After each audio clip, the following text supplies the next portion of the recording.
Today I want to go over 10 different roguelikes that I think you guys should be playing. So I'm going to start off with the Binding of Isaac. The Binding of Isaac is literally the best roguelike that you can play.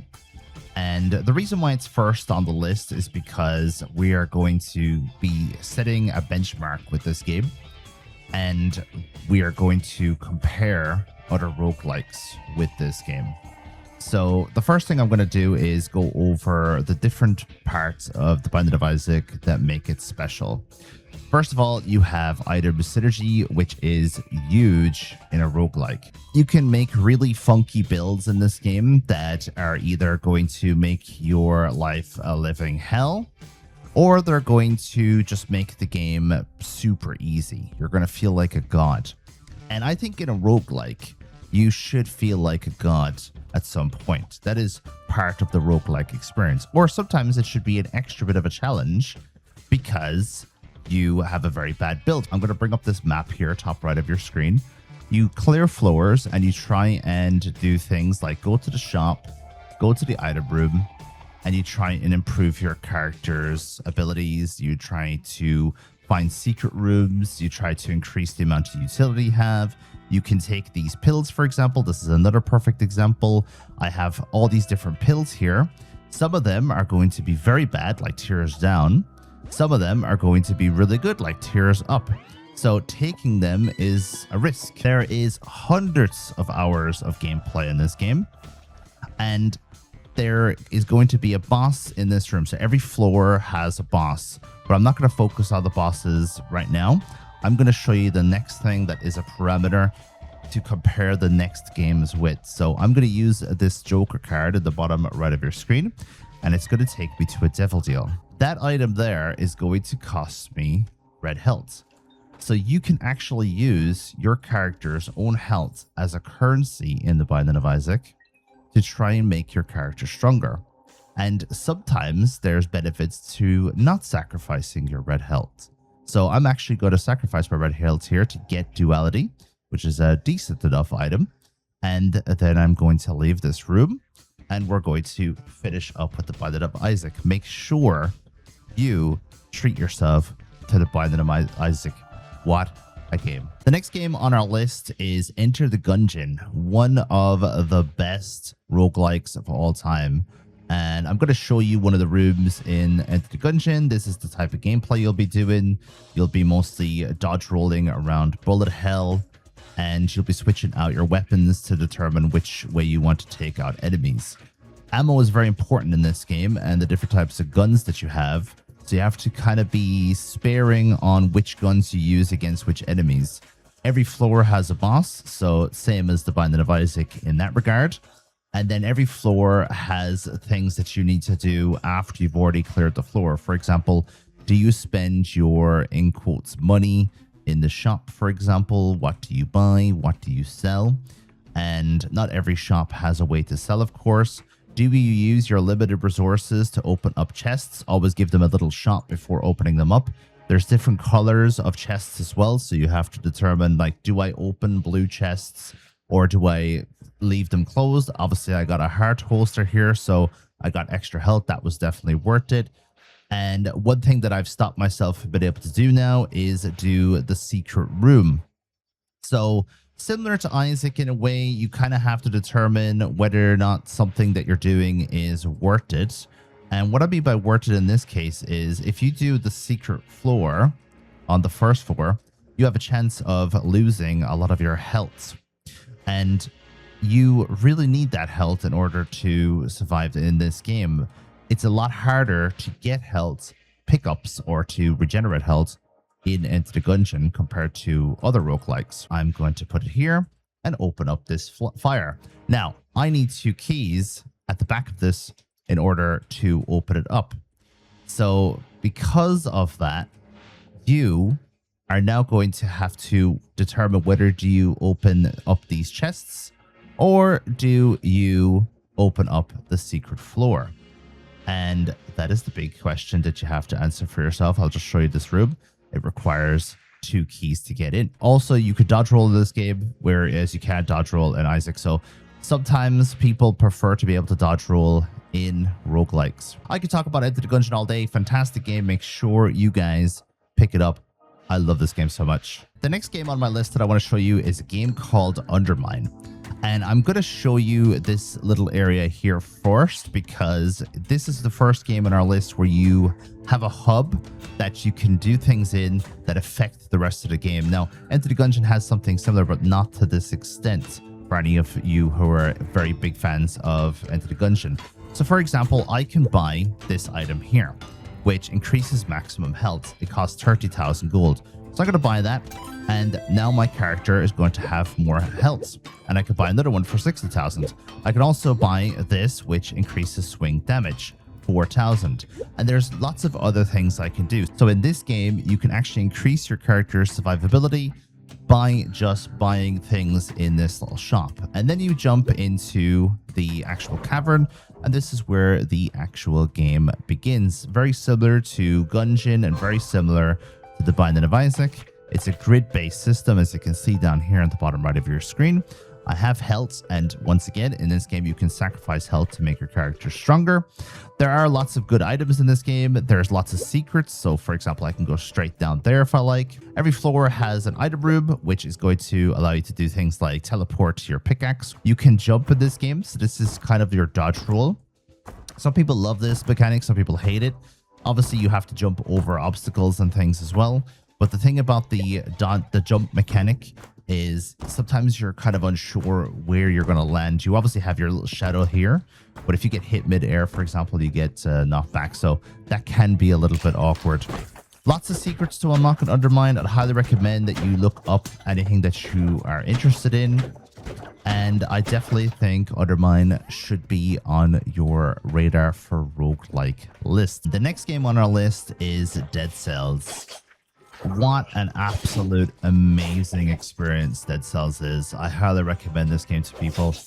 It doesn't get enough love compared to the other roguelikes on this list in terms of people who are still playing it.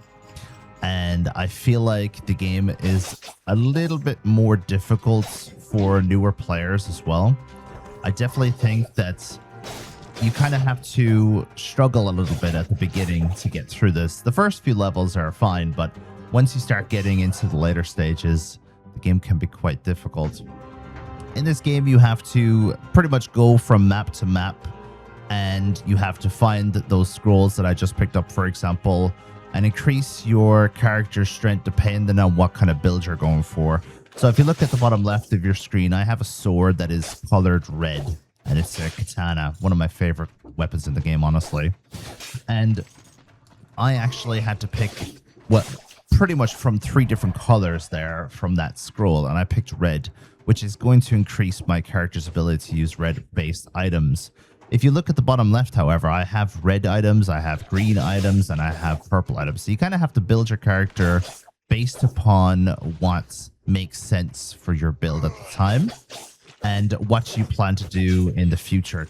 I mean, the best thing about this game is the sounds, the music. It's amazing. Just the flow of the game. It's such a quick game. It's side-scrolling, obviously, so it's a little bit different from the other games that I've shown you so far.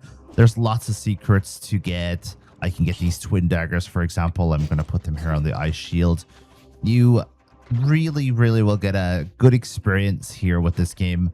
Healing is probably one of the biggest things, especially in the later stages of the game. You're not going to heal very often, so health and not getting hit is very, very important. And that's probably one of the reasons why people find this game a little bit more difficult than the other 3 that I mentioned. Just difficult to get into more so than anything. And it's because you're going to die a lot in this, but it is 100% worth it. Just for, as I said, that music, that gameplay, you will get better at this game. Dead Cells, highly, highly rated. Please do yourself a favor and experience this game at least once. The next game on our list is Hades. Hades is the perfect roguelike if you like a story with your roguelike. So it's pretty much the first one that we're doing where there is a story. And in this game, you have to upgrade your character using the Mirror of the Night, and it takes ages to upgrade that. So I'd recommend working on that. And that helps you be a little bit stronger for when you actually go in and try and take on the world. So my favorite weapon, for example, is the fists, pretty much the gauntlets. And there's 6 different weapons to choose from. And then there's variations. And then you can add yourself a keepsake. And these keepsakes do many different things in the game. I'd recommend just learning all that through the natural progress. And then you go into the world and you pretty much take on increasingly difficult enemies.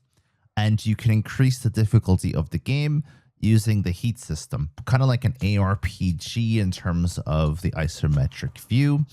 And you get different abilities depending on who you're talking to. For example, I'm about to talk to one of the gods, and he's going to give me an ability. For example, I'm going to choose this one, which is your cast sends a blade rift hurling ahead.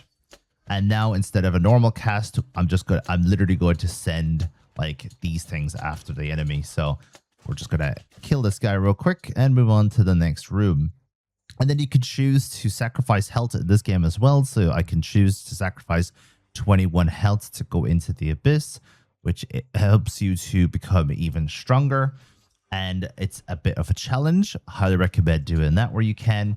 Or you could just go into the normal areas and just progress that way. So anything with red health, for example, gets stunned whenever I punch it. That's why they're not able to hit me. Anything with shield will still be able to hit me. This game gets really difficult the further you go on. And you have choices here. I could either upgrade some of my abilities, or I can unlock a new ability, or I can go in here and get the Daedalus' Hammer, which is one of my favorite things in the game because the Daedalus Hammer just makes your attacks stronger. Hopefully I get a really good one, and then I'll be able to show you why the Daedalus Hammer is so important. The Daedalus Hammer is pretty much is going to change my basic attack or my heavy attack, and your dash strike deals 60% after using your special deal 90 damage in an area where you land. Your dash strike. I'm actually going to take Quake Cutter real quick and show you that one. When I go up into the air, I do my uppercut, but then when I come back down, I do a shockwave. So it is absolutely fantastic. I love this. There is currency in the game as well. You do have to spend your currency to upgrade your character.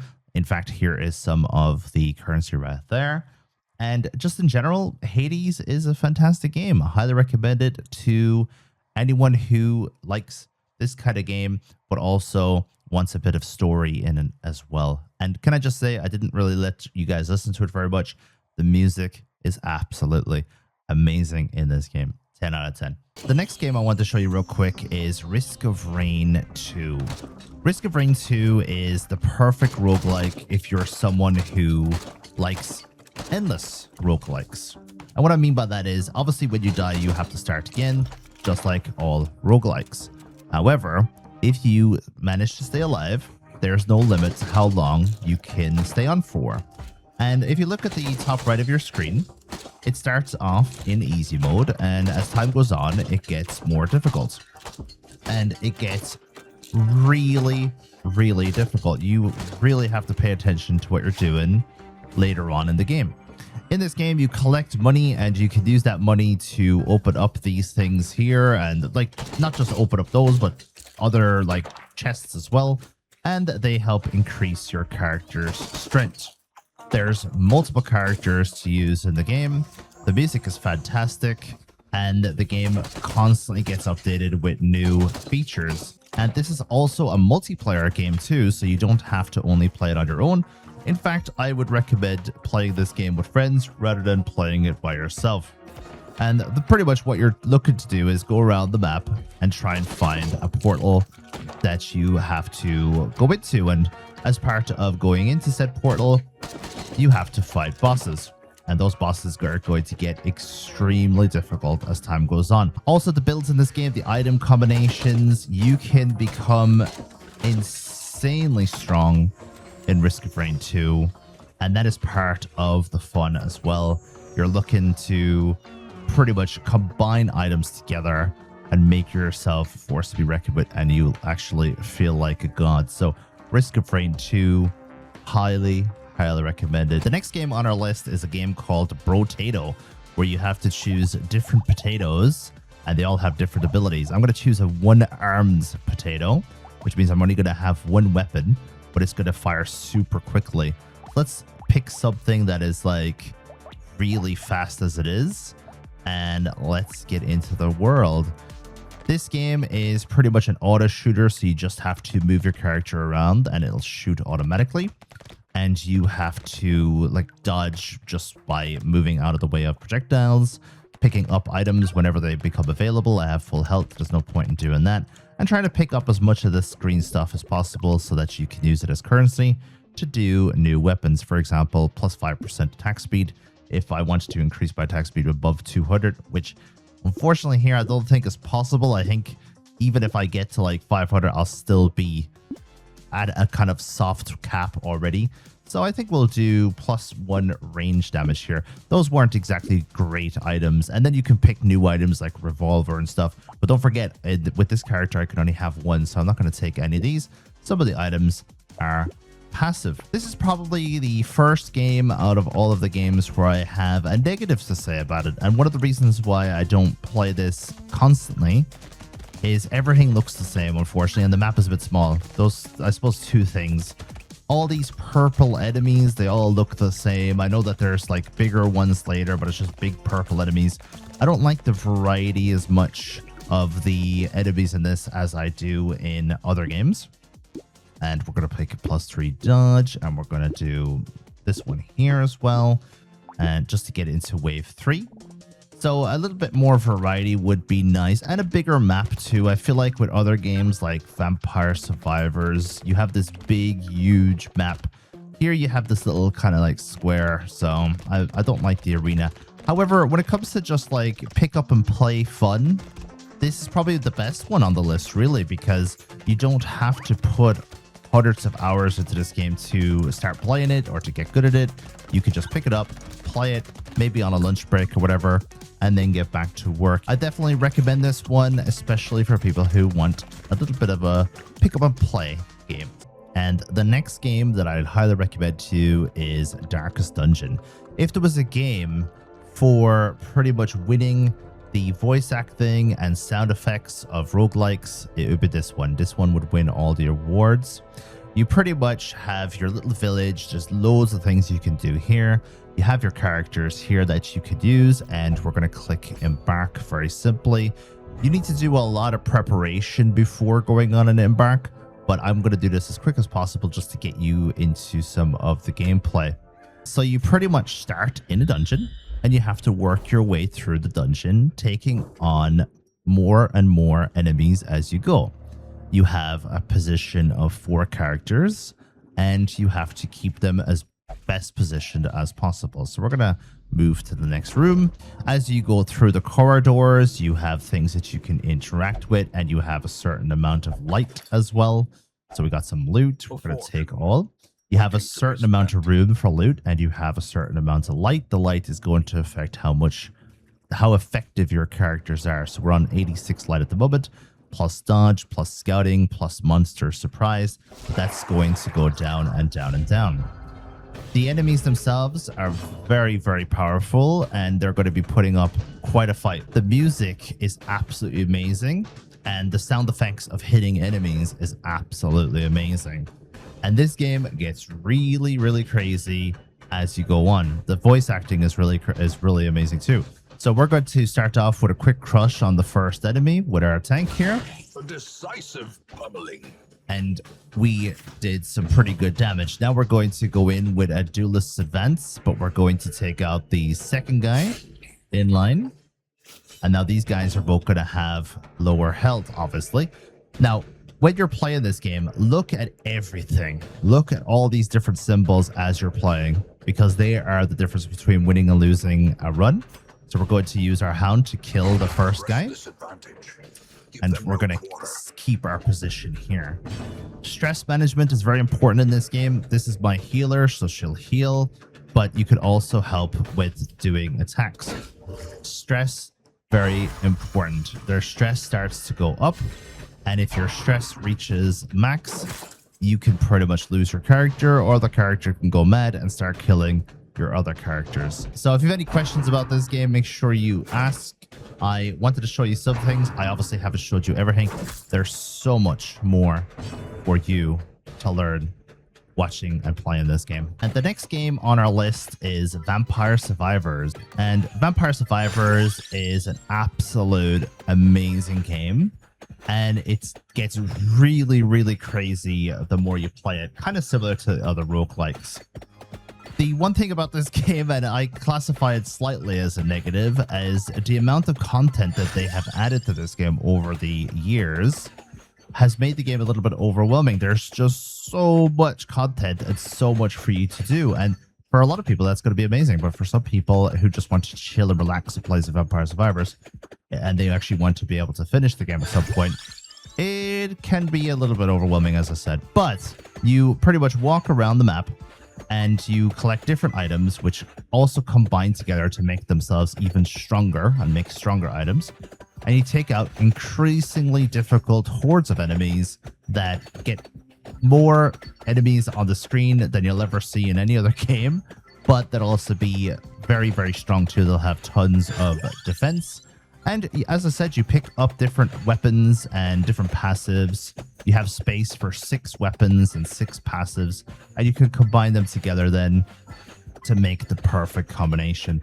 Highly, highly recommend Vampire Survivors if you haven't played already, and it's generally very cheap to buy. To the last game on our list is Noita.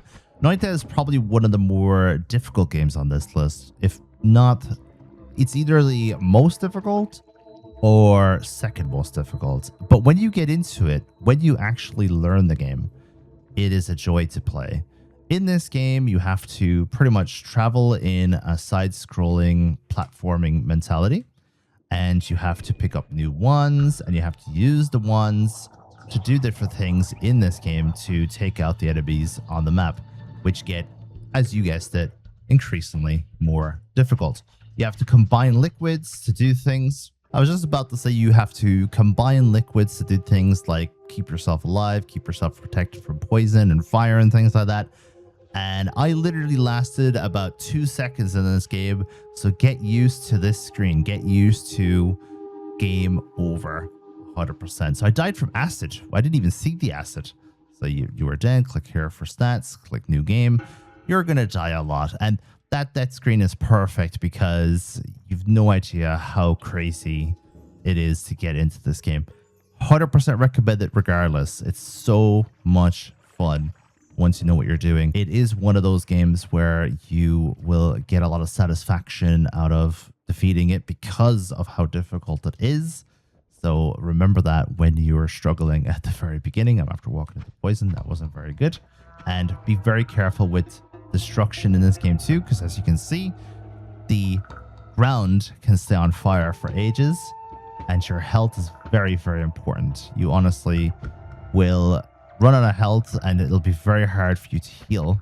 There is very few opportunities to heal in this game. Some of the enemies as well as this game are absolutely insane, so best of luck with them when you reach them. But what roguelikes did I forget to mention? Please let it in the comment section below what you think should have been added to the list, and which of the games on this list have you already played. Thank you very much for watching today's video, and I'll see you guys in the next one.